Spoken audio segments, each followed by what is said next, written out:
Daily taste the daily.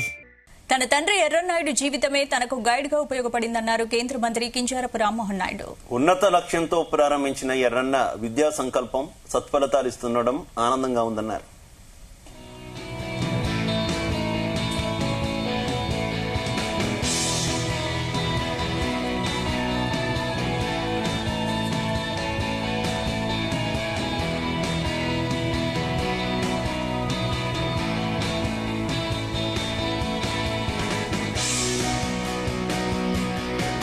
Srikakulam నగరంలోని ప్రజాసదన్లో ఎర్రన్న విద్యా సంకల్పం విద్యార్థులతో ఆయన ముఖాముఖిలో పాల్గొన్నారు. రాజకీయంగా గెలుస్తూ వస్తున్న ఎర్రన్న విద్యా సంకల్పం ద్వారా సంతృప్తి లభించిందని ఆయన తెలిపారు.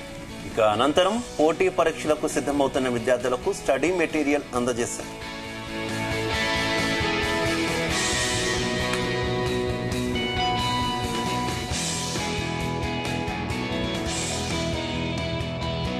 ఎర్రన్న విద్యా సంకల్పం కార్యక్రమం అంటే నా మనసుకి అత్యంత దగ్గరగా ఉన్నటువంటి ప్రోగ్రాం ఇది. నేను రాజకీయాలకి 2012లో నాన్నగారు చనిపోయిన తర్వాత అడుగు పెట్టాను. అప్పుడు నాకు కూడా రాజకీయాలలో ఏబిసిడి తెలియనటువంటి రోజుల్లో ఎర్రన్నాయుడు గారిని ఫాలో అవుతూ ఆయన రాజకీయాలు ఎలా చేసేవారు, ఆయన తాలూకా డైలీ ప్రోగ్రామ్స్ ఏ రకంగా నడిపించుకునేవారు అనేది ఒక గైడ్ బుక్ లాగా ఆయన తాలూకా జీవితాన్ని ఆదర్శంగా తీసుకొని రాజకీయాల్లో ముందుకు వెళ్ళారు.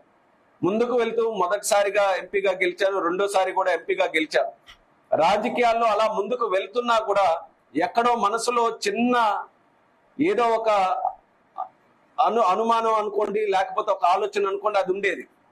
నేను ఎర్రన్నాయుడు గారి తాలూకా వారసుడుగా రాజకీయాలు చేస్తున్నటువంటి మార్గంలో నేను ఫుల్ గా జస్టిస్ చేయగలుగుతున్నాను ఆయన పేరు పెట్టుకొని ఈ రోజు రాజకీయాల్లో అడుగు పెట్టాను. కాబట్టి ఏమైనా రాజకీయాలకే పరిమితం అయిపోతున్నానా, లేకపోతే ఇంకా ఏమైనా చేయాల్సినటువంటి అవసరం ఉందా అని ఎప్పటికప్పుడు ఆలోచిస్తుంటే ఒక నల్ల మబ్బుల్లో ఒక్కసారి తెరిచిపోయి సూర్యుడు కనబడినట్టుగా నాకు చిరంజీవి గారు ఆ రోజు కనబడ్డారు.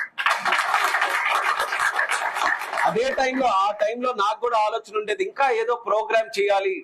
నాన్నగారిని ఆయన తాలూకా స్ఫూర్తితో 10 మందికి కూడా ఉపయోగపడే ప్రోగ్రాం కేవలం రాజకీయాలకు ఎప్పుడు కూడా రాజకీయాల్లో ప్రతి సభ ఆయన చెప్పినట్టు ఎర్రన్నాయుడు గారి తాలూకా పేరు తీసుకున్నదే రాజకీయ సభ మొదలు కాదు, ముగింపు కూడా జరగదు.